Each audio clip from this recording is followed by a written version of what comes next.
My fiancé called off the wedding because I didn't earn enough. He showed up when I hit $10 million. They say love conquers all. That's a beautiful fantasy. When my fiancé Brandon looked at the simple wedding budget I'd spent weeks preparing and laughed in my face, he didn't just break my heart, he broke me in front of both our families. "You're not financially worthy of marrying me," he said, his voice cold and final, like he was firing an employee instead of ending our relationship. He left me standing there, humiliated and small, convinced my worth could be measured in a bank balance. But here's what he didn't know: while he was busy calculating my value in dollars, I was quietly building something he couldn't even comprehend. This is the story of how I went from not enough to $10 million, how his rejection became my catalyst, and how the man who told me I'd never make enough to stand beside him ended up begging outside my gate. He thought he was too good for me. He was wrong. Hey everyone! Before we dive into today's story, let me know where you're watching from in the comments below. Drop your city or country. We love connecting with our global community. If you're enjoying our content, please hit that subscribe button, smash the like button, and don't forget to click the notification bell so you never miss our amazing stories. Share this with friends who need to hear it. Now, let's get into Leila's incredible journey. I'm sitting at the dining table in Brandon's parents' house, surrounded by both our families, his parents, his sister, my parents, my younger brother, all gathered for what I thought would be a celebratory dinner to discuss wedding plans. My hands are sweating as I slide the wedding budget folder across the polished mahogany surface toward Brandon. I've spent 3 weeks on this document, carefully calculating every detail, researching vendors, finding creative ways to make our dream wedding happen on my modest $42,000 salary while Brandon focused on his career. "I think I figured out how we can do everything we wanted," I say, my voice bright with excitement and pride. "If we book the venue for a Friday instead of Saturday, we save almost $2,000. And I found this amazing florist who does seasonal arrangements that are half the cost of." Brandon picks up the folder without even opening it and laughs. Not a gentle chuckle of amusement. Not a surprised laugh. A sharp, dismissive, cruel laugh that makes everyone at the table go completely quiet. The kind of laugh that tells you you've said something ridiculous, something embarrassing, something worthy of mockery. "Leila, this is embarrassing." He drops the folder back on the table like it's contaminated. "You're sitting here with a budget that screams clearance sale wedding when my family expects elegance, class, sophistication. Something worthy of our name and our social standing." My face burns hot with shame. Around the table, his mother looks down at her plate. His father shifts uncomfortably. My own mother's face goes pale with humiliation for me. "I thought we agreed to keep it reasonable," I say quietly, my voice barely above a whisper. "You said you wanted something intimate and meaningful, not reasonable for you, maybe. But the truth is," he pauses for effect, making sure everyone is listening. "You're not financially worthy of marrying into my family. Let's be honest here. You make what, $42,000 a year? That's barely enough to support yourself in this city, let alone contribute to the kind of life I'm building for us." The room is dead silent. I can hear the clock ticking on the wall. Someone's fork clinks against a plate. His mother whispers, "Brandon, this isn't the time." "No, Mom, it is the time. This has been building for months and everyone here knows it." He stands up, straightening his designer suit jacket that cost more than I make in a month. "I'm calling off the wedding. This engagement is over. Effective immediately." The room spins around me. I can't breathe. Can't process what's happening. This was supposed to be a celebration. We were supposed to be planning our future together. "You'll never make enough to stand beside me, Leila." And I'm done pretending otherwise. He walks out of his parents' house without looking back. Just leaves. Exits through the front door like I'm a business meeting he's decided to cancel, like 3 years together mean nothing. I sit there frozen, my hands still resting on the budget folder I worked so hard on, while both families stare at me with pity. My brother reaches for my hand but I pull away. I won't cry here. Not in front of them. I save my tears for the car. I return to my tiny studio apartment 3 hours later, my eyes swollen from crying in my car. The moment I open the door, I know something is wrong. Brandon's things are gone. The cologne he kept on my bathroom counter. His extra work shirts in my closet. The coffee maker he bought that he claimed was ours but always felt like his. Everything. Gone. On my kitchen counter sits a single piece of paper, his handwriting sharp and angular. Leila, be realistic. You're a great person, but you're not built for the life I'm creating. Find someone at your level. B. I crumple the note, my hands shaking with rage and grief. But as I'm about to throw it away, I notice something else.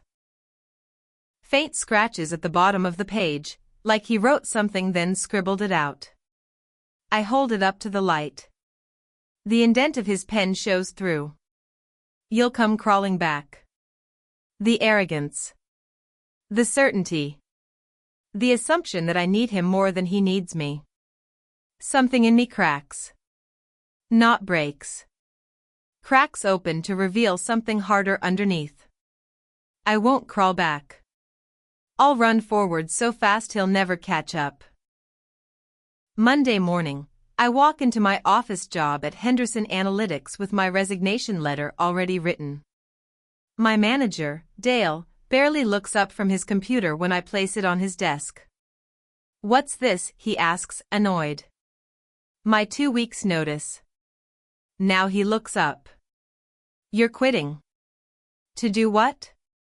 Start my own business. He actually laughs. Leila, I've told you before, you're not leadership material. You're good at following instructions. Stick to what you're good at.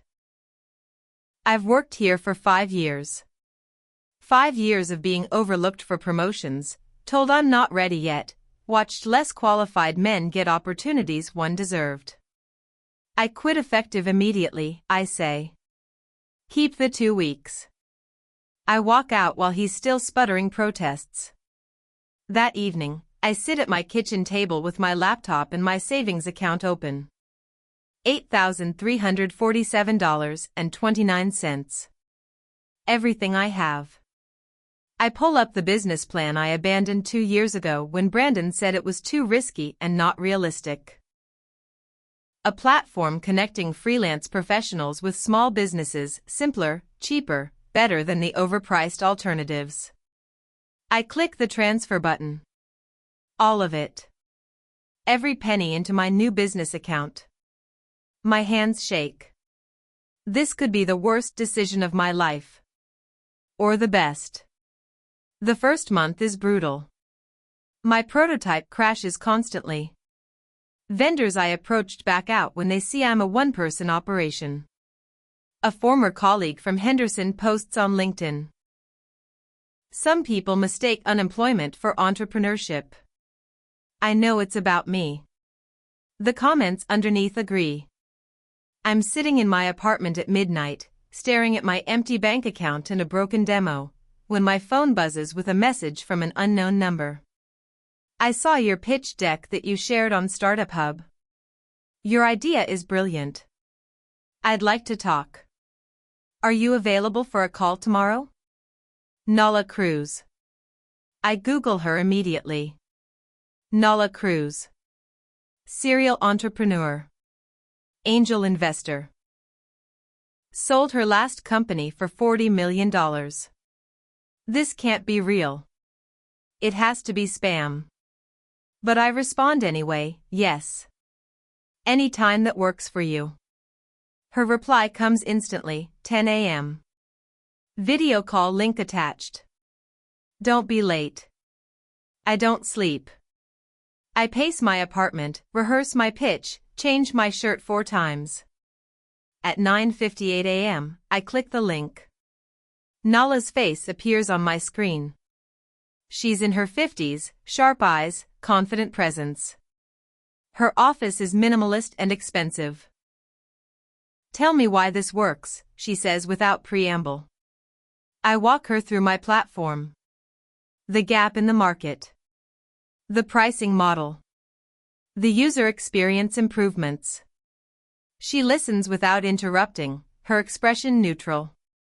When I finish, she leans back. You're onto something. But you're also broke, inexperienced, and alone.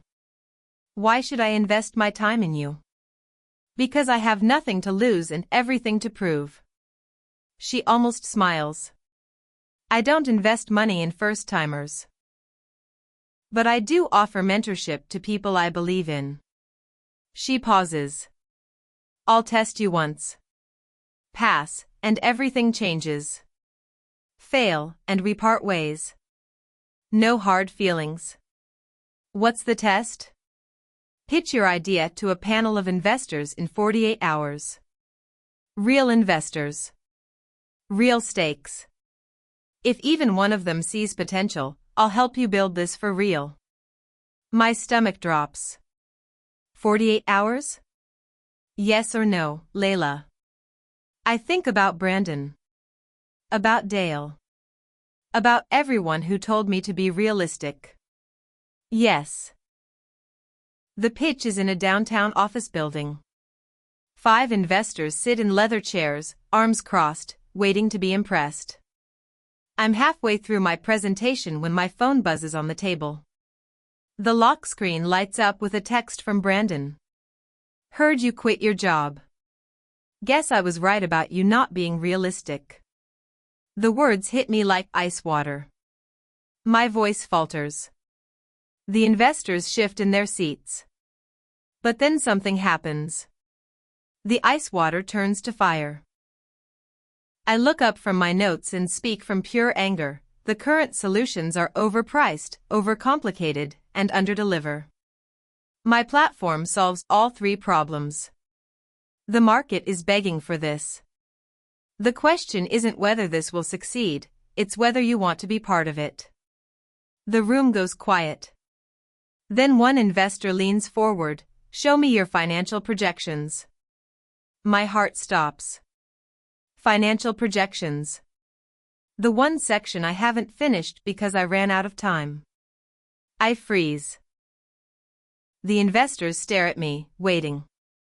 Nala sits in the back corner, her expression unreadable. I could apologize. Admit I'm not ready. Ask for more time. Instead, I grab a marker and walk to the whiteboard. I don't have a polished spreadsheet for you, I say. But I can show you exactly how this scales. I start sketching. Revenue streams. User acquisition costs. Projected growth based on market research. The numbers pour out of me. Months of research I've been absorbing, suddenly crystallizing into a clear, bold plan. It's risky. Aggressive. Ambitious. When I finish, the room is silent. Then the lead investor, a woman named Patricia Chen, starts clapping. That was the most honest pitch I've seen all year. Most founders bring me fantasy spreadsheets. You brought me reality. Another investor nods. I'm intrigued. Send me the deck when you have it polished. After they leave, Nala approaches me. You were 30 seconds from failing. But you saved it. So what now? She extends her hand. Now we build this, for real. Welcome to BrightStep Solutions. The first month is chaos. Nala and I work 18-hour days. She teaches me everything: incorporation, contracts, user testing, marketing strategies.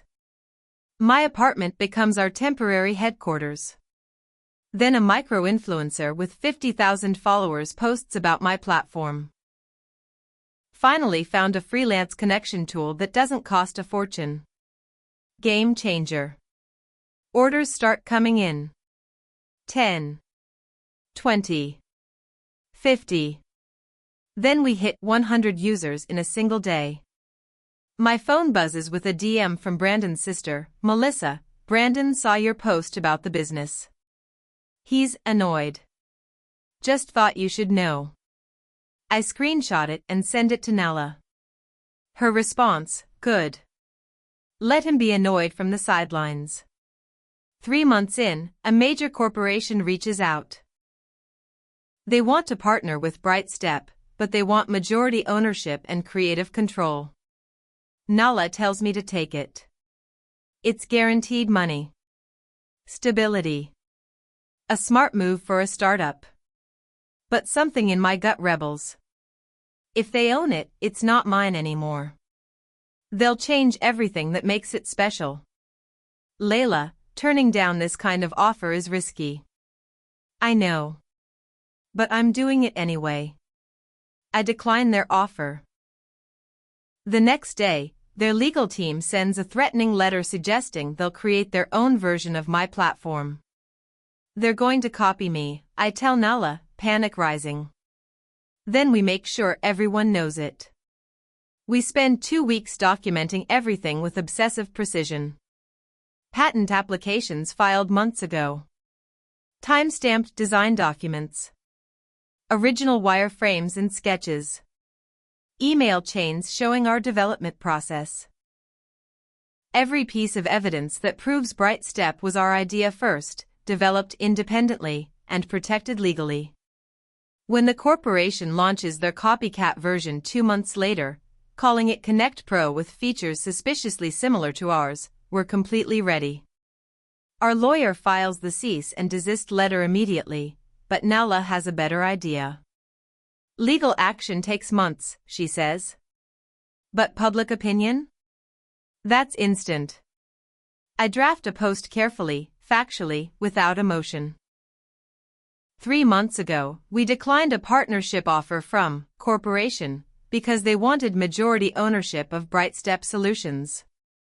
Today, they launched a platform that mirrors our features, our pricing model, and even our user interface design. When you can't acquire innovation, don't steal it. We're pursuing legal action, but more importantly, we're asking our community to support actual innovation over corporate theft. I attach side-by-side screenshots showing the similarities. Posted across all platforms. The internet catches fire within hours. Users start boycotting the corporation's product, leaving 1-star reviews explaining why. Tech journalists write scathing articles. When big tech can't innovate, they imitate. Industry leaders publicly condemn the copycat tactics. Our platform's downloads surge as people rally behind us. Thousands of comments pour in. Supporting the real innovators, not the thieves. Downloaded BrightStep today specifically because of this. This is why we need to support small businesses over corporations. The corporation's PR team scrambles. Their stock price dips. 3 weeks later, they settle, paying substantial damages, agreeing to shut down Connect Pro immediately, and issuing a public apology. But the real victory isn't the settlement. It's what happens to our business. The publicity drives massive growth.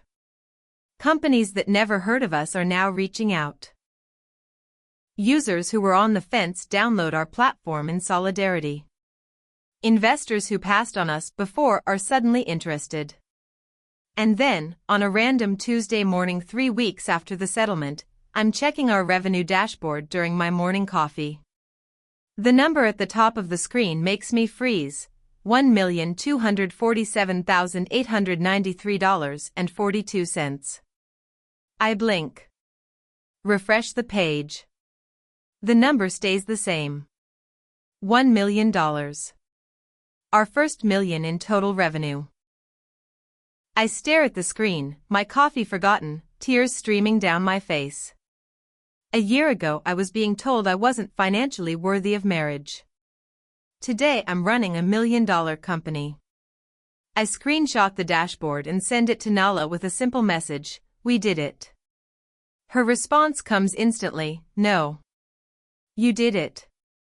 I just showed you how." I sit at my desk and let myself cry, not from sadness this time, but from pure, overwhelming relief and pride and disbelief that this is actually real. The text from Brandon comes late at night, "Hey. Saw the news about your company. That's really impressive. Proud of you. Let's talk." I read it 3 times. Then delete it without responding. But 3 days later, I'm coming home from a meeting when I see him standing outside my apartment building. He's leaning against his car, hands in his pockets, trying to look casual. "Leila," he calls out when he sees me. I stop walking.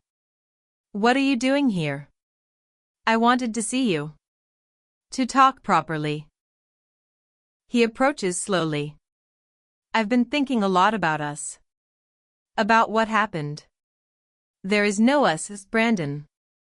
I know I messed up. I was immature, focused on the wrong things." His voice is soft, apologetic. "But I've grown. I see that now. I see you now." I notice something glinting on his wrist. A luxury watch. The kind that costs 5 figures. "Nice watch," I say. He glances at it. "Oh. Yeah. Treated myself recently." "With what money?" "Last I checked, you were working at the same firm." His smile falters just slightly. "Let's not talk about that. Let's talk about us. About fixing what I broke." "There's nothing to fix, Brandon. You made your choice. I made mine." I walk past him into my building. He calls my name, but I don't turn around. "Loving the story so far? Drop a comment with your location. Are you watching from Toronto, Dubai, Manila, or somewhere else? We read every single one.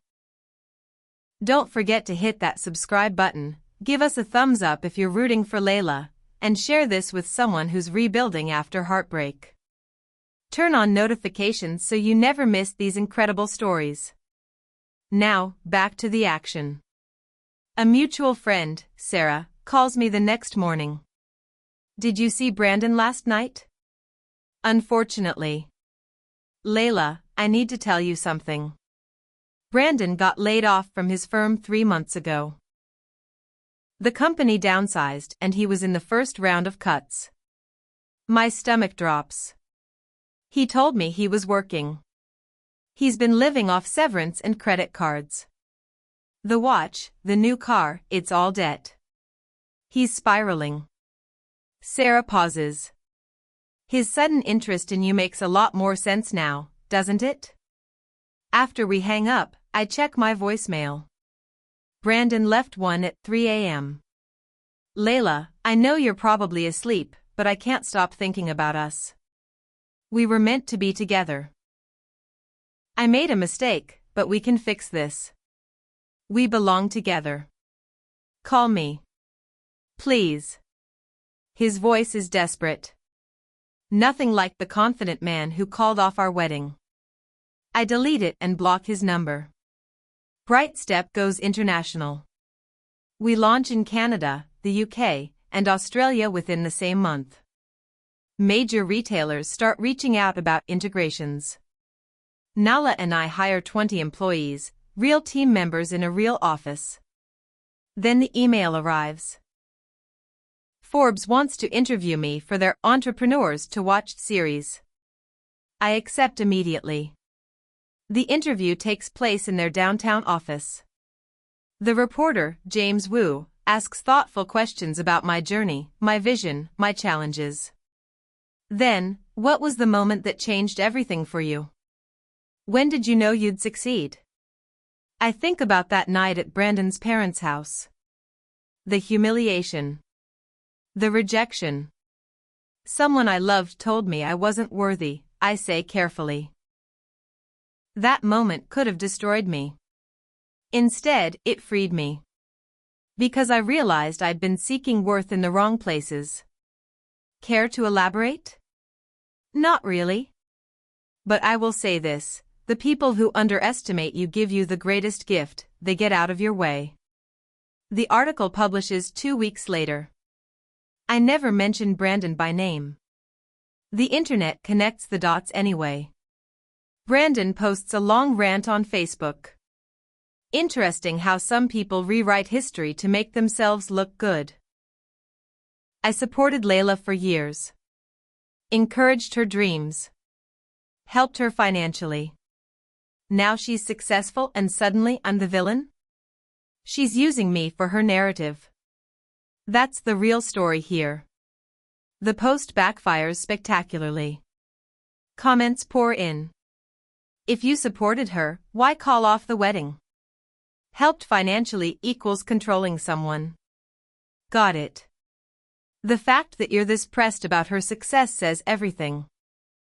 People screenshot his old social media posts where he bragged about his salary and mocked broke people. His rant gets shared thousands of times, not as support, but as evidence of exactly who he is. I stay completely silent. Don't comment. Don't respond. Don't engage. My silence makes it worse for him. Meanwhile, a venture capital firm emails me. We'd like to discuss a $4 million Series A investment. The VC meeting goes perfectly. They love our model, our growth, our vision. We sign the deal in their glass-walled conference room overlooking the city. $4 million. Real funding. Professional investors. That evening, my phone rings from an unknown number. I almost don't answer, but something makes me pick up. Leila? It's Patricia. Brandon's mother. I haven't spoken to her since that horrible dinner. Hi, Patricia. I'm calling to apologize. For how Brandon treated you. For what our family put you through. Her voice is strained. And to ask. Would you consider giving him another chance? He's really struggling right now, and I think you two belong together. In the background, I hear Brandon's voice, tell her I've changed. Tell her. Patricia, I appreciate the call. But no. Brandon and I are done. We were done the moment he decided my worth was tied to my bank account. But Leila. I have to go. Take care. I hang up and immediately block that number too. BrightStep gets invited to speak at the Global Entrepreneurship Summit in Chicago. It's a massive event, thousands of attendees, keynote speakers, media coverage. I'm backstage preparing my notes when Nala finds me. You ready? Terrified. But ready. I walk onto the stage to applause. The lights are bright. The crowd is huge. And in the back row, barely visible, I see him. Brandon. Holding up his phone. Recording. My hands tighten on my notes. But I don't freeze. Don't panic. Instead, I smile. I tell my full story on that stage. The rejection. The humiliation. The decision to bet on myself when no one else would. I talk about self-worth. About refusing to let other people's limitations become your ceiling. About the power of building something bigger than revenge. The crowd erupts in applause. A standing ovation. People are crying. When I look back at Brandon's seat, he's gone. Slipped out before the applause finished. I don't mention him by name. I don't have to. 2 weeks later, Forbes publishes a new article, BrightStep Solutions hits $10 million valuation. $10 million. From broke and humiliated to a multi-million-dollar company in 18 months. Nala frames the article and hangs it in our office lobby. I'm leaving a late-night strategy meeting with our expansion team when I see him standing outside my building's security gate. It's almost 10 p.m., dark except for the streetlights, and Brandon is just there. Leaning against his car with his hands in his pockets, holding a bouquet of expensive flowers that probably cost more than he can actually afford right now. He looks different than he did 6 months ago. Thinner, like he hasn't been eating properly. More tired, dark circles under his eyes. The confident swagger that used to define him is completely gone, replaced by something that looks almost like desperation. Leila, please. Just hear me out. His voice is soft, pleading. I stop walking but maintain my distance, staying a good 10 feet away with the gate between us. What do you want, Brandon? It's late and I have an early investor call tomorrow. I want to apologize. Really apologize. Not over text where it's easy to ignore. Not through my mom.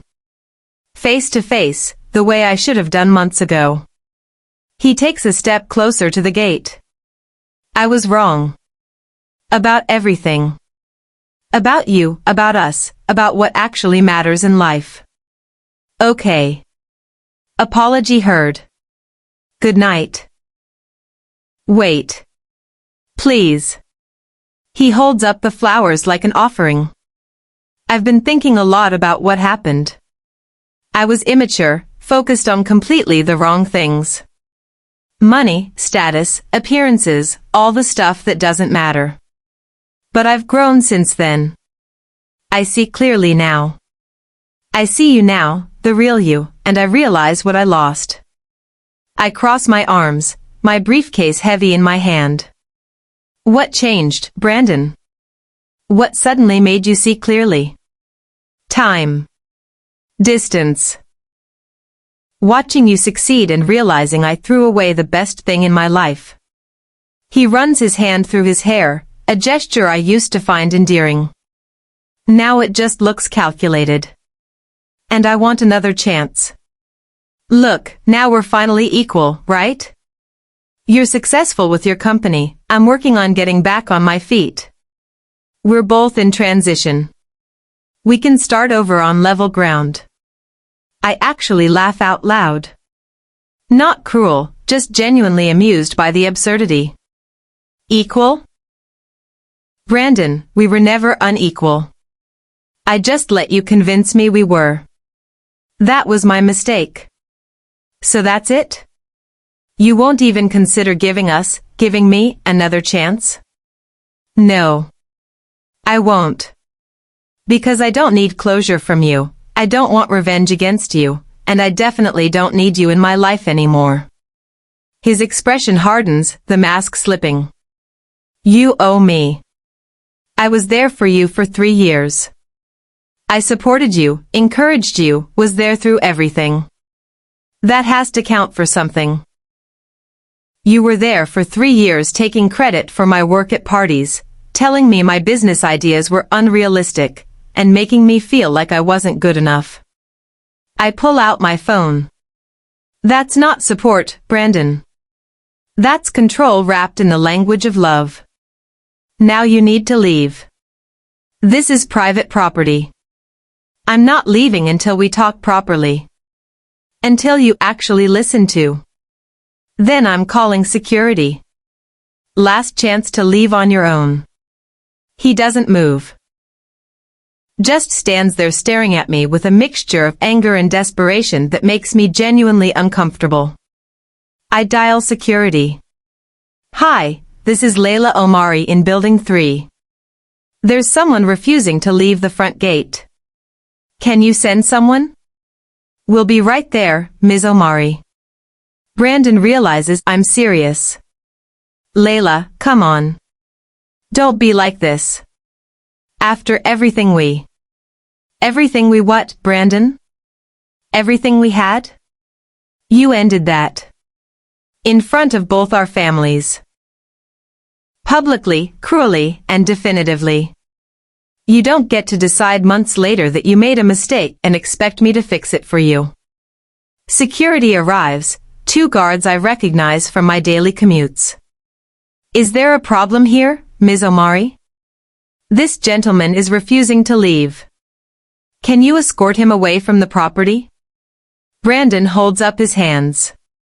I'm going. But Leila, this isn't over. You can't just throw away 3 years because I made one mistake. You're right. I'm throwing away 3 years because you showed me exactly who you are. And I finally believed you. The security guards wait while Brandon gets in his car and drives away. One of them turns to me. Are you okay, ma'am? I'm fine. Thank you. But I'm shaking as I ride the elevator up to my apartment. Not from fear. From anger that he still thinks he has any claim to me, to my time, to my life. That night, the building's security footage captures everything.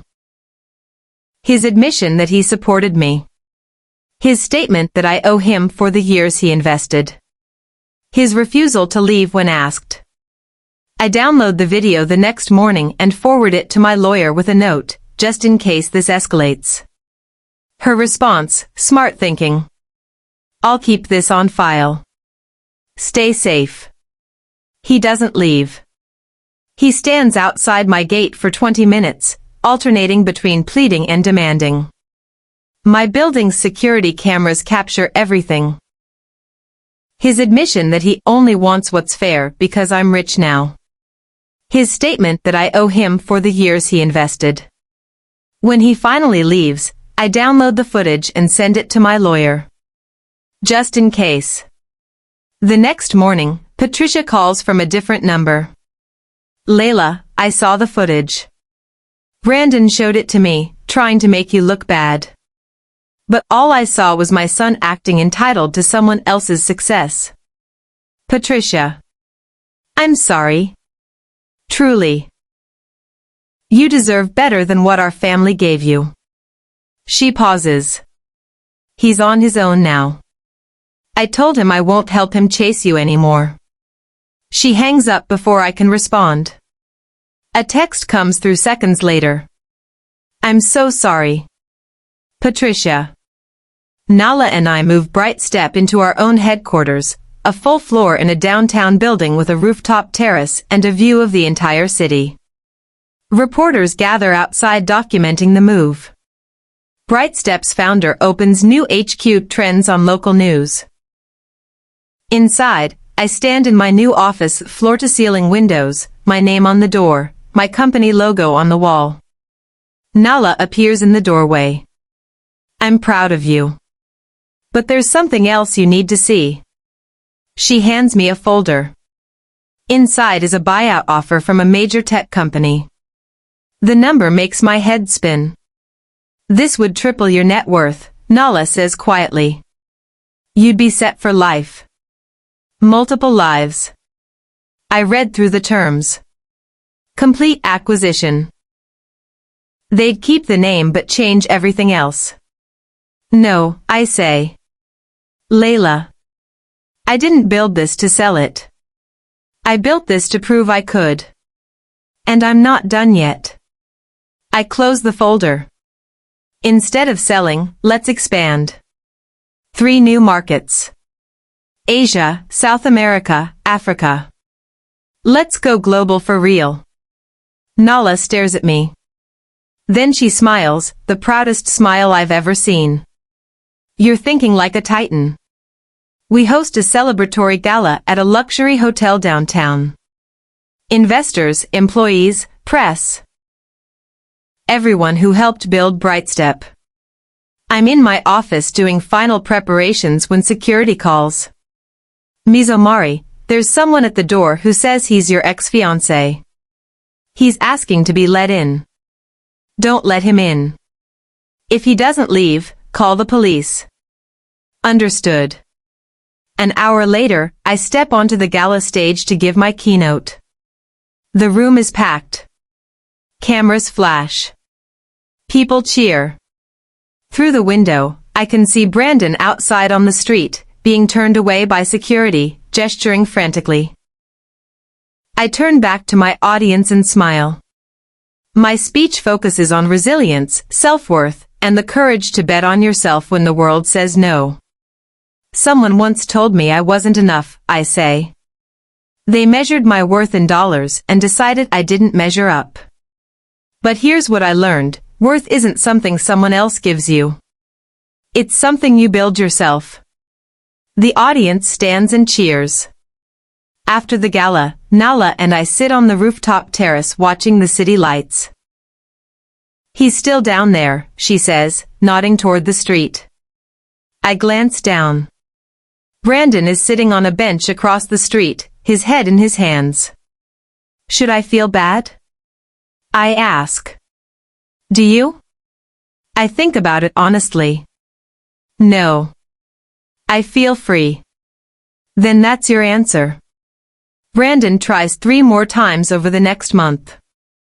Flowers at my office. Letters to my assistant. Messages through mutual friends. Each time, my answer is the same: no. The final message comes from him directly, said from yet another new number. You've changed. Money changed you. You used to be kind. I respond once, I didn't change. I just stopped accepting less than I deserve. There's a difference. Then I block the number and move on. BrightStep announces expansion into 12 new countries. Our user base hits 2 million. Major publications feature us as a case study in sustainable growth. And through it all, I keep building. Keep growing. Keep choosing myself. 1 year after the gala, Forbes publishes another feature: BrightStep's founder on building a $50 million company from rejection. The article includes my story, my strategies, my vision for the future. It ends with a quote from me. The best revenge isn't success. It's becoming so genuinely happy that you forget revenge was ever the goal. My parents frame it. Nala hangs it in the conference room. My team celebrates with champagne and cupcakes. That evening, I sit in my penthouse apartment, the one I bought myself, with my own money, from my own success, and look out at the skyline. My phone buzzes. Another message from Brandon's number: please. I don't respond. I just delete it and put my phone away. Some people spend their whole lives looking backward. I choose to look forward. At our annual company retreat, Nala pulls me aside. I have news. Big news. Good news or bad news? Perspective news. We received another buyout offer. This one's serious. From a company that wants to keep everything we built intact. She shows me the number. It's more than I ever dreamed possible. More than Brandon probably makes in a lifetime. What do you think? She asks. I look at our team, people I hired, people who believed in this vision, people who work hard because they love what we're building. I think we keep going. Let's build something so big that buyout offers become background noise. Nala grins. That's what I hoped you'd say. 6 months later, BrightStep crosses $100 million in revenue. We open offices in 15 countries. I'm invited to speak at the United Nations about entrepreneurship and economic empowerment. And Brandon? I genuinely don't know what he's doing. I stopped checking. Stopped caring. Stopped letting him occupy even a corner of my thoughts. Because I finally learned what he never could. Your worth isn't measured in dollars or relationships or other people's approval. It's measured in who you become when you choose yourself. I stand on the rooftop of BrightStep headquarters, watching the sunset paint the sky in shades of gold and purple. My company. My team. My life. My choice. And I've never been more certain that I'm exactly where I'm supposed to be. He said I'd never make enough to stand beside him. He was right. I didn't stand beside him. I rose above him. And I'm never looking back. What an incredible journey. Thanks for watching till the end. Please let us know in the comments where you tuned in from. We absolutely love hearing from our amazing global audience. Don't forget to subscribe if you haven't already. Give us a thumbs up if Leila's story inspired you. Share this with someone who's rebuilding after rejection. And hit that notification bell so you catch all our future stories. Remember, the people who measure your worth in dollars don't deserve to measure your future. Keep building. Keep rising. Keep choosing yourself. See you in the next one.